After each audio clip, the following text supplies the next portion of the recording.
Nizamettin'in ailesiyle görüşebildin mi Abdurrahman? Hayır beyim. Emir Nizamettin'in çocukları, eşleri ve gelinlerini Erzurum'a sürgün etmişler. Öldüğünde yanında kim varmış? Zindana tekmiş beyim. Hekimbaşı görmeye gittiğinde cesedini bulmuş. Sultanın onu sorgulamasını istemedikleri aşikar. Bugün zindanda kim varsa nöbetçi hepsiyle tek tek konuşmak isterim Abdurrahman. Öğrenmek için zindana gitmek istedim beyim. Lakin buna izin vermediler. Bana sıçar. Bizi zindana ulaştırabilecek tek kişi Aziz'dir. Emin olur beyim.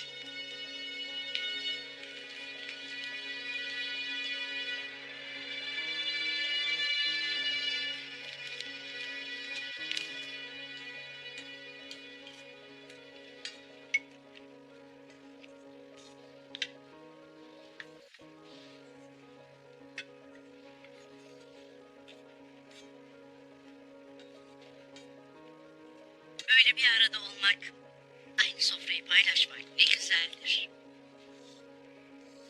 Obalarımızın birleşmesi Allah'ın izniyle bizi daha da kuvvetlendirecektir. Gayrı herkesin vazifesi, bu dirliğimizi daim kılmak, ayrı düşmelere mahal vermemektir. İyi dersin Hayman'ım. İyi dersin de bu obanın yeriyle ilgili endişe duyarım Hayman'ım. Hapların da bizim de emniyetimiz için obanın yeri tehlikelidir Hayman'ım. Susarım derim lakin bu mesele aklımdan çıkmaz. Hamza, sana daha evvel dediydim. Obanın dört bir yanına alpler koyacağız diye. Niye anlamak istemezsin kardeş? Alpler gece gündüz nöbet tutacaklar. Kardeş, gayrı bu mesele burada kapansın. Turgut kardeş, Ertuğrul Bey'imiz obanızın yanına kurasınız demedi mi? Düşmanı kendi ellerimizle obaya davet ederiz. Dertsiz başımıza dert açar o kardeş. Ertuğrul Bey'im beni anlayacaktır. Çavdar Obası'nın beyi olarak da mesuliyet bendedir Bamsa. Daha fazla izah lüzum yoktur. Parazitini yakaladık. Titan soysuzca çakallık peşindedir. Onca vakit obamızda yaşamıştır. Her yeri bellemiştir. Kardeş, o kefere açığımızı bulmak için imkan arayacaktır, anlamaz mısın? O soysuzdan korkumuz yoktur evelallah. Ertuğrul Bey Mares'in cezasını keserken ben de burada Titan'ın cezasını keseceğim. Merak etmeyesiniz. Beyim dönmeden evvel Titan'ın işini bitireceğim. İyi. Madem bir başına düşünür, taşınırsın. Madem her şeyi bir başına sen yaparsın. O vakit benim bu mecliste sözüm yok eder. Müsaadenle Hayman'ım. Otur yerine Bamsı.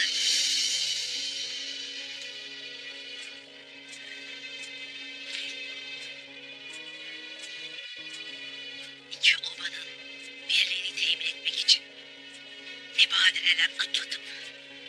Nice soysuzun kanını döktük. Şimdi bu birliği siz mi bozacaksınız? Bu nasıl kardeşliktir, ha?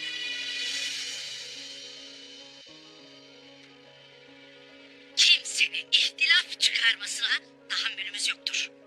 Herkes haddini bilsin. Yarın Artuk Bey'e gidip etraflıca istişare edersiniz. Şimdi herkes yemeğini yesin.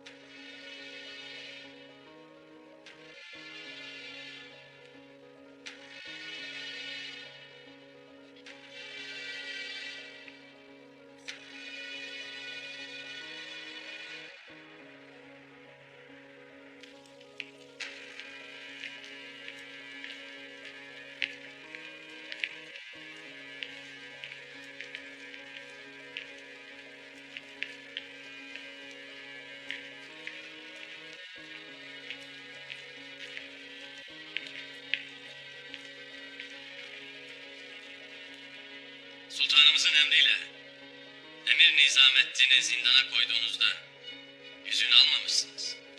Üzerinde kefelinden gayrı bir şey yoktu Ertuğrul Bey.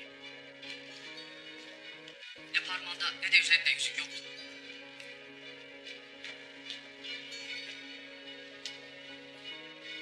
Hayırdır Aziz? Nizamettin haininin izini mi sürersiniz? Ertuğrul Bey'im sürer. Bugün nöbet tutan askerler Emir Saadettin tarafından tek tek sorgulandı Ertuğrul Bey. Emir Saadettin mi? Hala şüpheniz varsa Emir Nizamettin'in evinde bulunan kefereden gelen ihanet mektuplarını okuyasınız. Emir Nizamettin eğer hainse Bilecik Tekfuru'yla İmparatorla yaptığı gizli yazışmaları niye evinde saklasın komutan?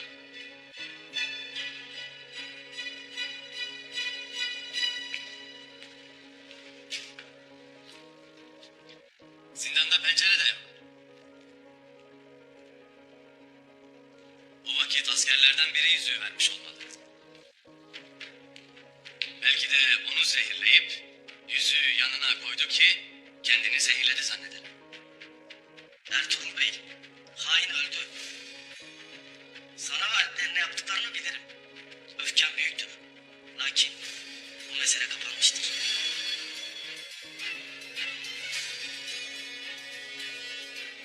Emir Nizamettin'in evinde bulunan mektupları görmek isterim Aziz. Mektuplar sultanımızadır Ertuğrul Bey. Döndüğü vakit kendisinden isteriz. Hala neden şüphe edersin Ertuğrul Bey? İhanetin deryası boydan aşırıdır Aziz. Nice alimin, nice arifin, nice sultanın mecliste yolunu şaşırtır. Devletimizi de, bizi de diri tutan sadakatimiz ve şüphemizdir.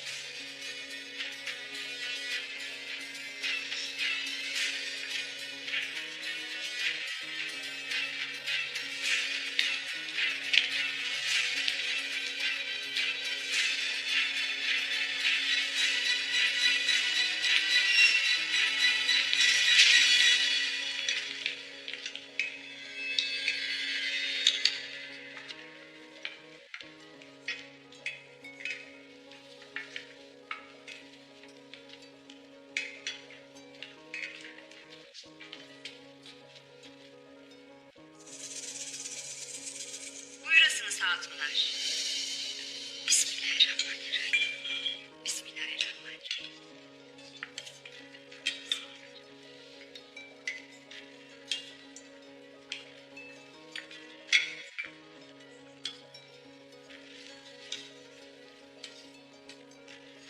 Vaktiyle babanız Şehzade Numan'ın babam Kirvart'ın Alay'daki kalesine sığındığını hatırlarım.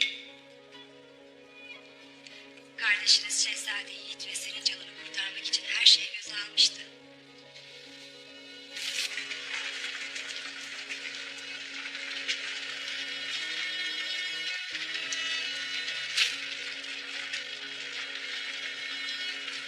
O vakitler rahmetli kardeşiniz de siz de çok küçüktünüz.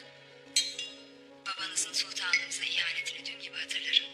Mahperi Hatun, benim babam hiçbir vakit ne devletimize ne de sultanımıza sinsi bir icraat içinde olmamıştır.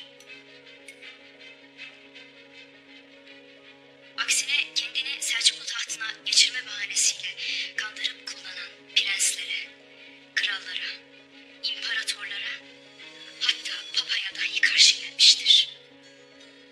Benim babamın tek gayesi çocuklarıyla huzurlu bir hayat geçirmekti. Lakin müsaade etmediler.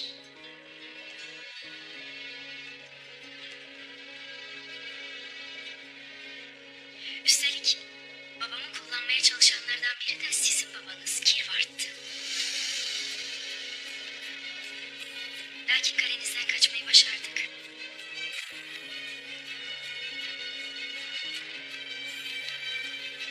Şimdi hepsi geçmişte kaldı. Babam Kirvart'ın kalesine sultanımız Alaaddin fethetti. Ben de onun eşi oldum. Ona bir varis verdim. Oğlum Şehzade Keyhüsrevi.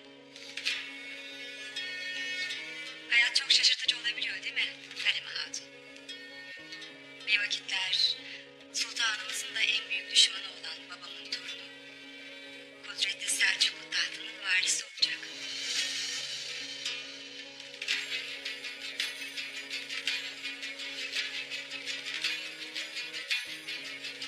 Sultanımızın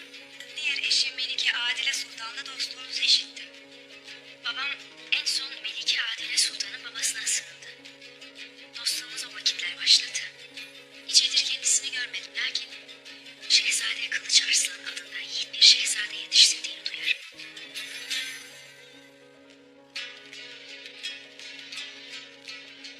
Kayseri'dedirler. Oğlunun asla sultan olamayacağını bildiği için. Öyle olsa gerek. O da oğlu da sarayın yolunu pek bilmez. Münzevi bir hayatı tercih ederler. Emirlerin kıymetli hatunları. Bir kez daha Uç Beyimiz Ertuğrul Bey ve Hatunu Halime Hatun'a sarayımıza hoş geldiniz derim. Hoş geldiniz.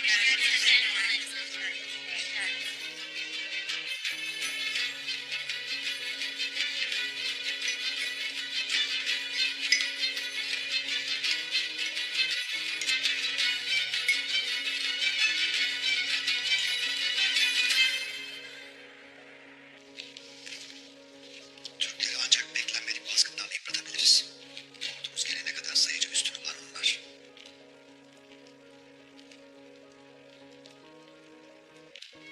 Tam da senin kiralık katillerine göre bir işti tam.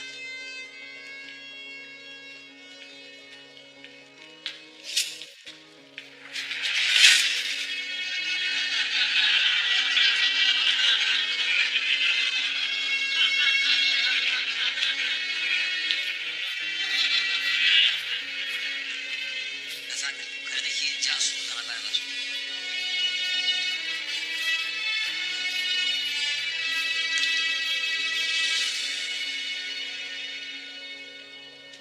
Ne diyor?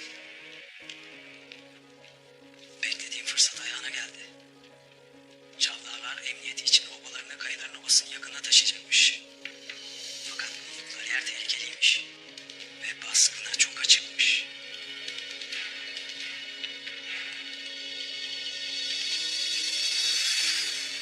Baskın zamanı cehennem savaşçıları.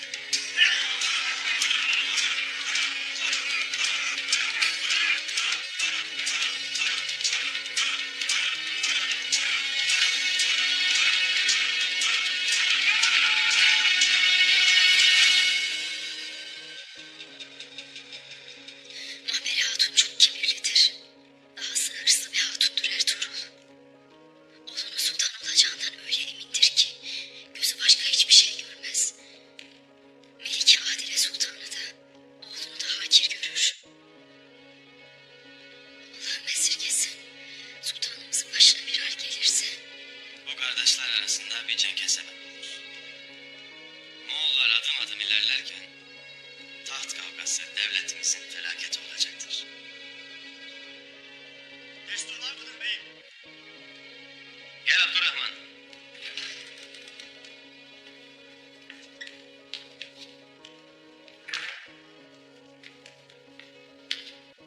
Verememiş misiniz beyim? Yarın sultanımızın huzuruna çıktığım vakit Ares'i alıp getiresin saraya. Yolda da saraya girdiğinizde de dikkatli olasınız. Emredersin beyim.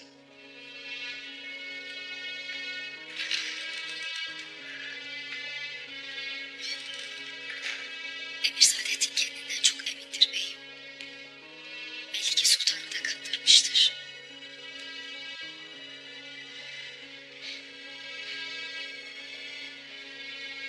Ares'le onun huzuruna vardığınız vakit ya sultanımız sana değil de Emir Saadettin'in sözüne itibar ederse Varsın sözün doğrusu, dostu gücendirsin Halime.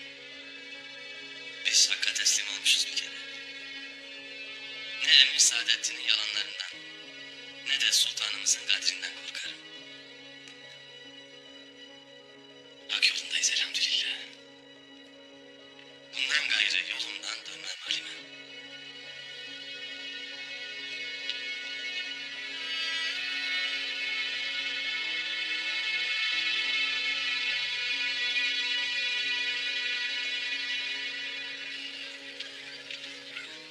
Bismillahirrahmanirrahim.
neredesin? Dişi çıktığında et kemirsin, şorul şorul keçi sütü içsin. Hasan, benim gibi olsun. Tamam Hamsi tamam. Haydi sen kaleye git. Artık Bey'i bekletmeyiz. Hem ben de Aslan Hatun'un yanına varacağım. Aramıza husumet gitmesin. Haydi. Tamam, tamam. Sen merak etmesin. Ben giderim. Sen merak etmesin. Giderim.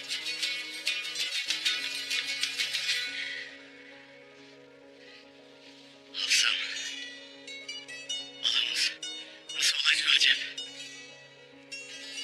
Öyle göğsü ateş parçası, saçları babası gibi aslan geleli bir oğul mu? Yoksa anası gibi ceylan sekişli, kuzu bakışlı bir kız mı? Hamsi hadi. Haydi yolun açık olsun.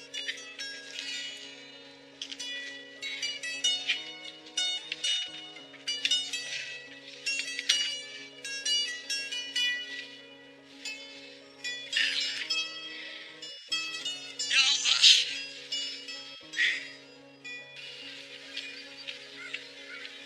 Obamız kurulurken başlarında olsanızla. Turgut artık Bey'le istişare edecektiniz. Artık bey obamızı niye oraya kuracağımızı anlayacaktır. Birlik mesuliyetini iyi bilir.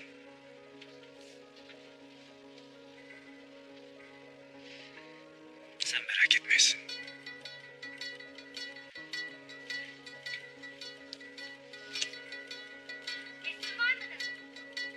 Buyurasın Hafsa Hatun.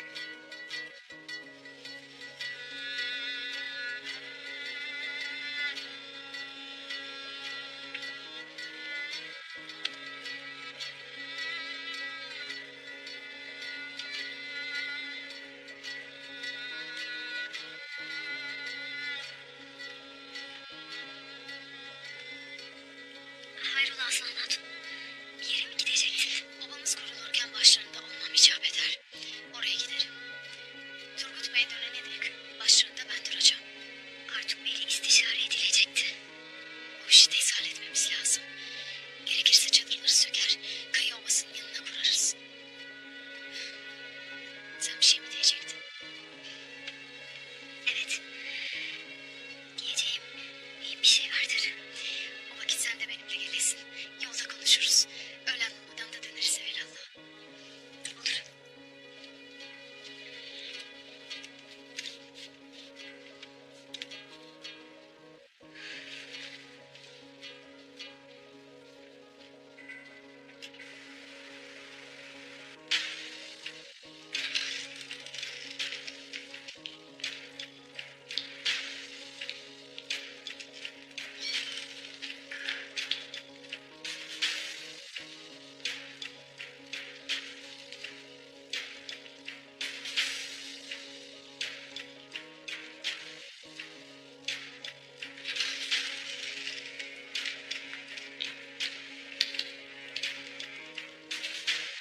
Ebu'l Muzaffer Sultan Alaaddin Keykubat Hazretleri.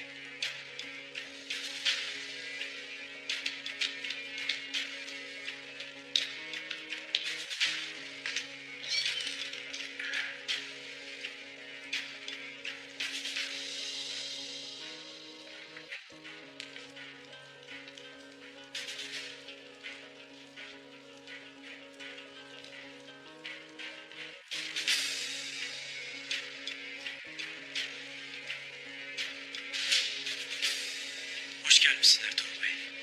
Hoş gördük sultanım.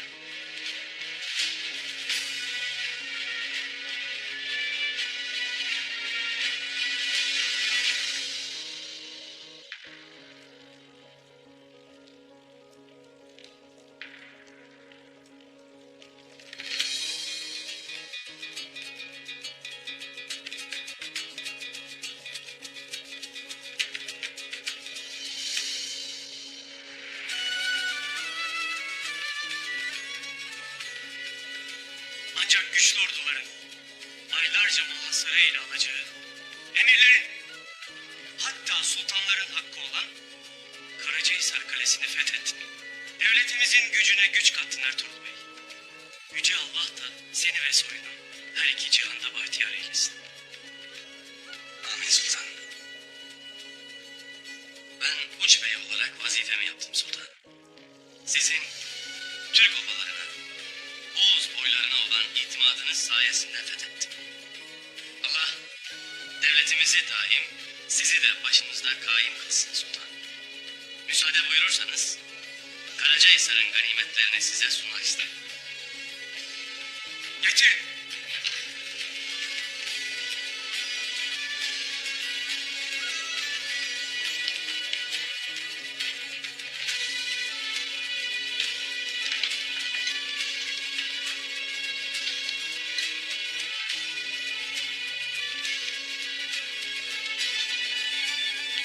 Dört bir yanım düşmanlarımla çevredeyken topraklarıma toprak, gücüme güç, övüncüme övünç kattın Ertuğrul Bey.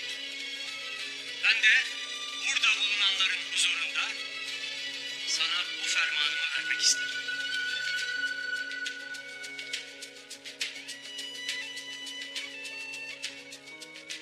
Şimdiye dek hiçbir uç beyne, hatta emirlerime dahi verilmemiş imtiyazlarla Karacahisar Kalesi'ni ve Söğüt'ü ve dahi Domaniç'i sana ve nesline emanet ederim.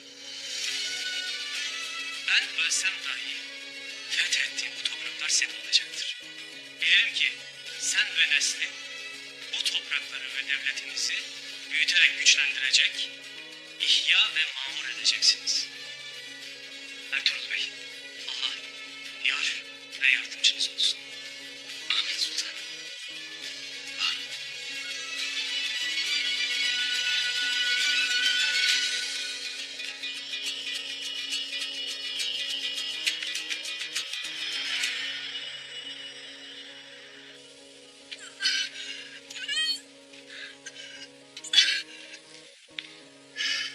Suya.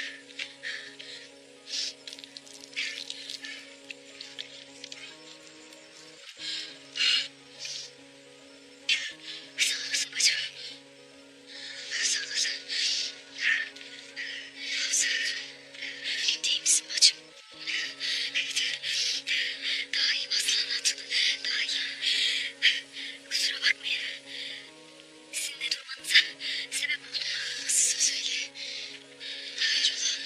Bir hastalığın vardır. Aslan Hatun. Benim de sana söylemek istediğim mesele budur. Nice vakittir dua ederdim. Allah nasip ederse evladımız olacak.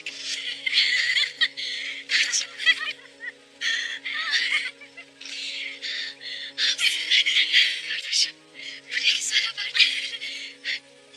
Allah analı babalı büyütmeyi nasip etsin. Yanı başınızdan ayrık olmasın kardeşim. Yalnızsın Aslan Hatun.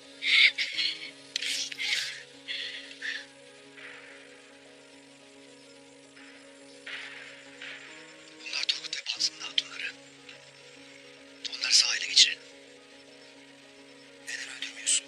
Kadınların karşılığında onlardan Ares'i bırakmalarını isteyeceğim. Ertuğrul Ares'i koyuya götürmedi mi?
tuzak kuran, senin köle olmana neden olan Emir Nizamettin'in yakalanması hakkında hala şüpheleri mi vardır? Ziyadesiyle vardır sultan. Bu yüzden mi gece zindana gittin? Emir Nizamettin'in ölümünü tetkik ettin. Evet sultan.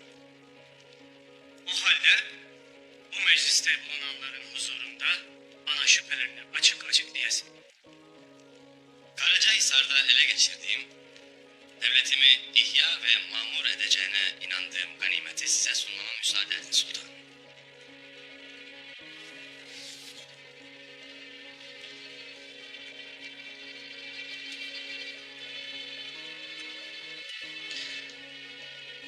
Bu ganimet, Tekfur Ares'in imparatora yolladığı mektubun bir nüshasıdır.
Hatun, tez Haymana'ya haber yollayasın.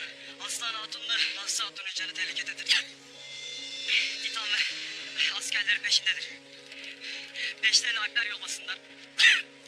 Ben Turgut Bey'imle Bamsı Akbaşı'ma haber vermeye giderim.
Demek öyle.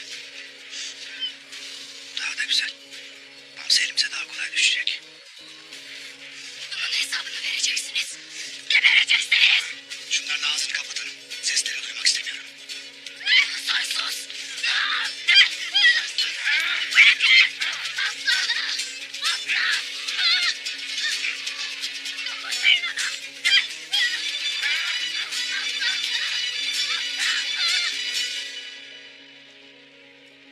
Bu mektup bir emirimin Hanlıpazar'ın kayılardan alınması için Bahadır Bey'e altın verdiğini yazar. Biz bu haini zaten tespit ettik Ertuğrul Bey. Lakin hain diye yakaladığınız Emir Nizamettin hücresinde öyle bulundu. Sadece bu değil Ertuğrul Bey. Emir Nizamettin'in evinde Tekfur'dan ve İmparator'dan gelen mektupları bulduk.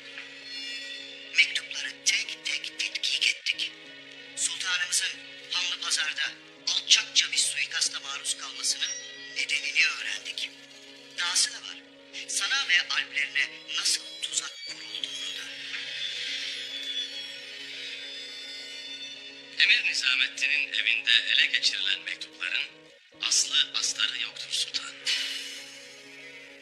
Emir Nizamettin'in benim ve alplerimin izleyeceği yolu bilmesi mümkün değildir.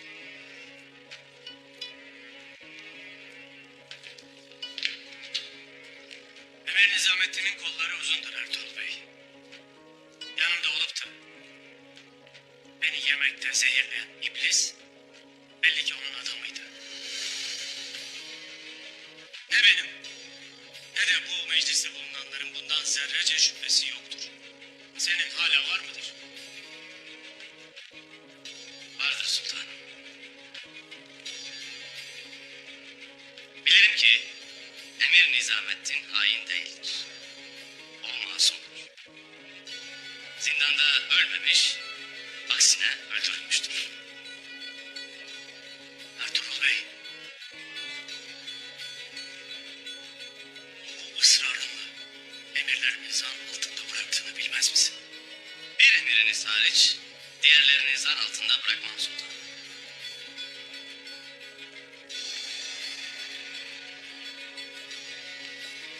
Değil Ertuğrul Bey. Şüphelendiğin emirim kimdir? Emir Saadettin'dir.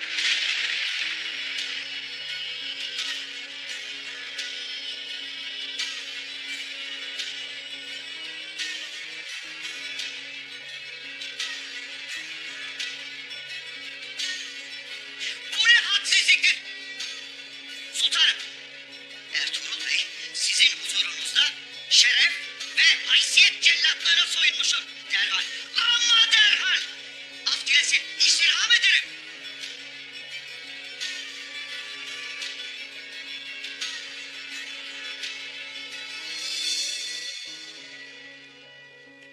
Benim nazarımda iftiranın vebali ağır olur Ertuğrul Bey. Elinde iddianı ispat edecek delil yoksa derhal sözlerini geri alasın. Ve Emir Saadettin'den af dileyesin.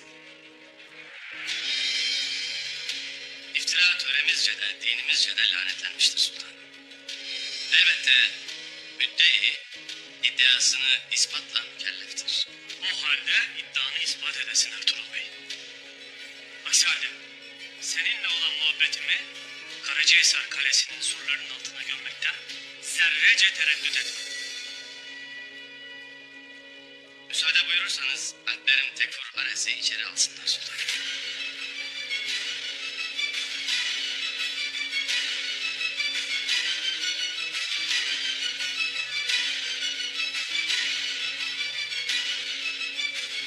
Ares'i getirin.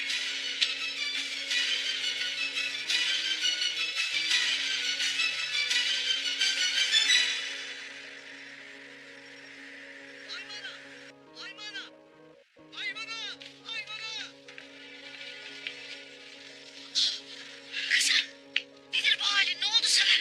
Haymana, obaya giderken Titan ve askerleri saldırdı.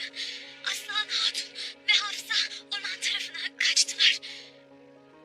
Titan ve askerleri onların peşindeydi. Alpler, hemen Çavdar Obası'na varın. Oradaki alplerle peşlerine düşesiniz. Emirler Haymana. Hadi çabuk. Gel kızım. Gel. Otur. Otur kızım. Gülüz, su getir anne.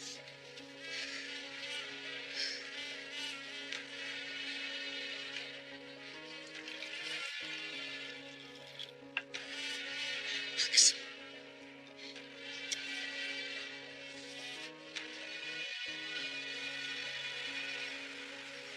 Kararını tekrar gözden geçirmen iyi olur Turgut. Obayı oraya kurman ileride iki obayı da müşkül vaziyete düşürür. Artuk Bey az konuşur kardeş. Gel sen de kararından vazgeçesin. Başka yer mi yoktur sanki? Obana daha iyi bir yere kondururuz. Burası başımıza bela açar kardeş. Artuk Bey, Bamsı kardeş. Benim kararım kesin. Çadırlarımızı kurduk. Siz gönlünüzü ferah tutasınız. Turgut Bey, Ertuğrul Bey'imizin burada unutur musun?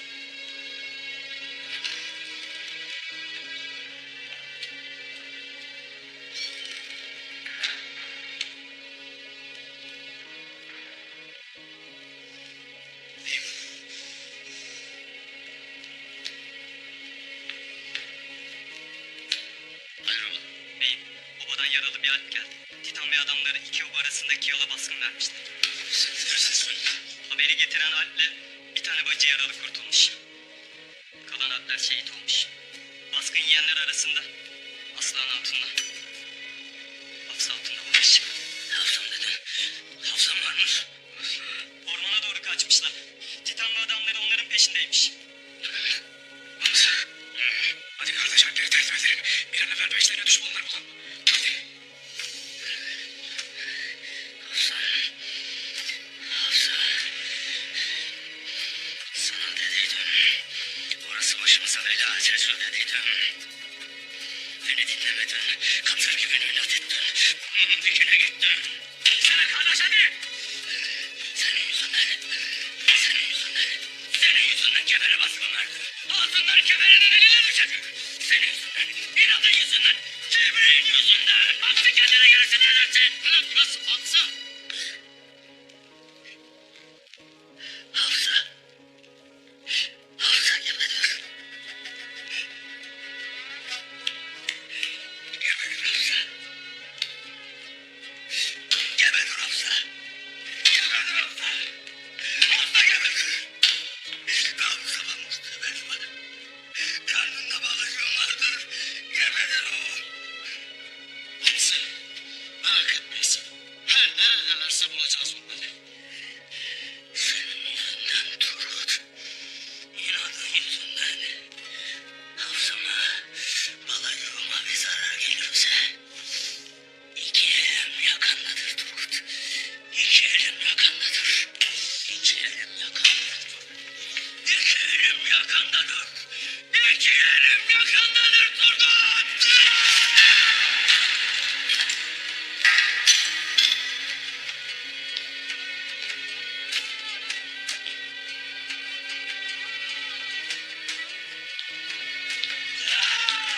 Hapsa!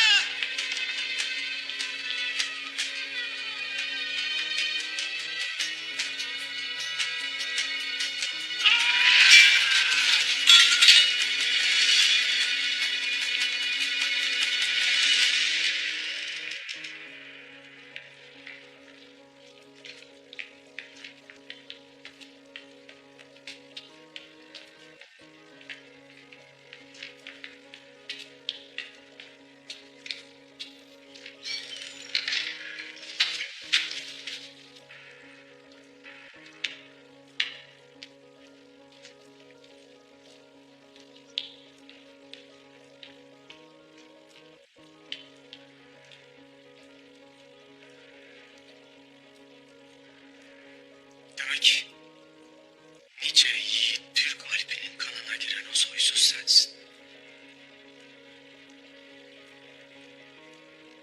Ertuğrul Bey'in iddiaları hakkında ne söyleyeceksin?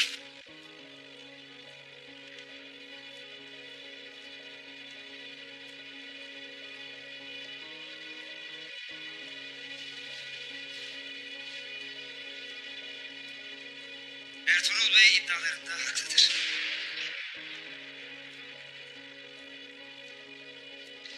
Ben de bunlara şahitlik etmek için buraya getirildim. Şerefi ayağa düşmüş. Bir tek vur eskisinin hezeyanlarıdır bunlar sultanım. Kendi canını kurtarmak için iftira atmak suretiyle benim canıma kastet. Sesini Saadettin!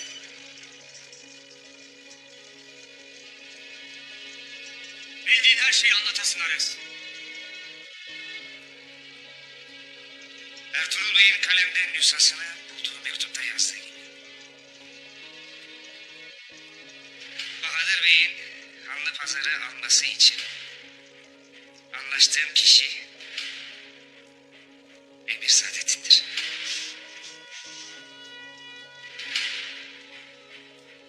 Mektubu bizzat ben kendi ellerimle imparatora yazdım. Bir nüshasını daha sakladım. Yalan. Bir daha sana sual etmeden konuşursan kelleni burada alırım Saadettin. Devam et Ares. Niçin seninle böyle bir anlaşma yaptı?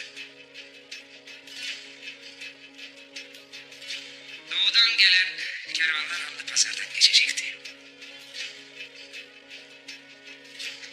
Ben de Frank ve Konstantiniye ellerinden gelen tüccarları Hanlı pazara getirecektim. Geliri paylaşacaktık.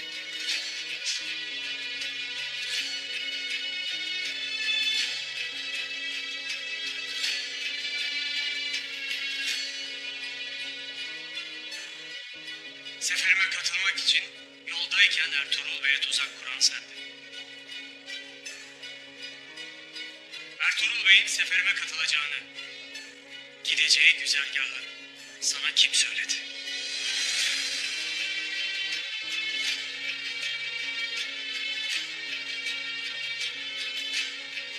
Emir Saadettin.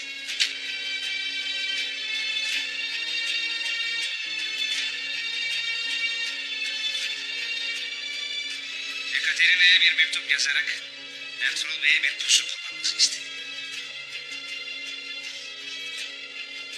Ben de komutan olarak görevi üstlendim ancak başaramadım. Eğer o gün Ertuğrul ölseydi, bugün topraklarımızı sizden geri almış olacaktık.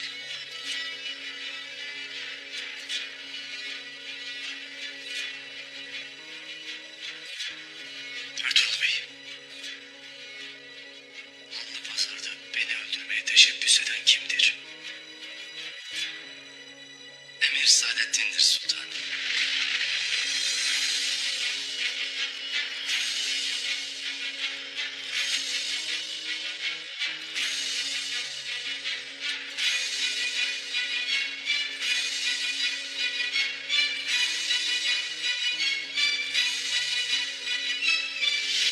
O zehri yaptırdığı dinden çıkmış papazın izini buldum. Mağarasına gittim. Sizi öldürmek için yapılan zehri buldum. Hekim başınız sözlerimi teyit edecektir.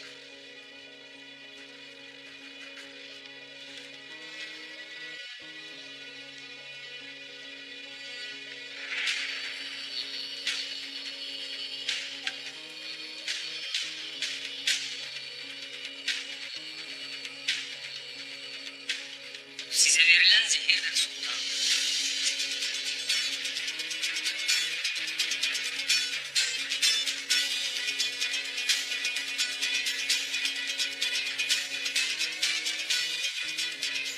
Sarayınızdaki hain en küçük bir şüpheye yer bırakmayacak şekilde Emir Saadettin'dir sultanım.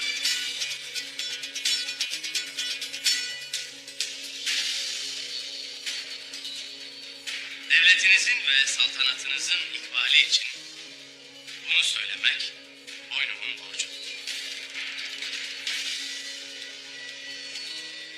Takdir devletin huzurundur.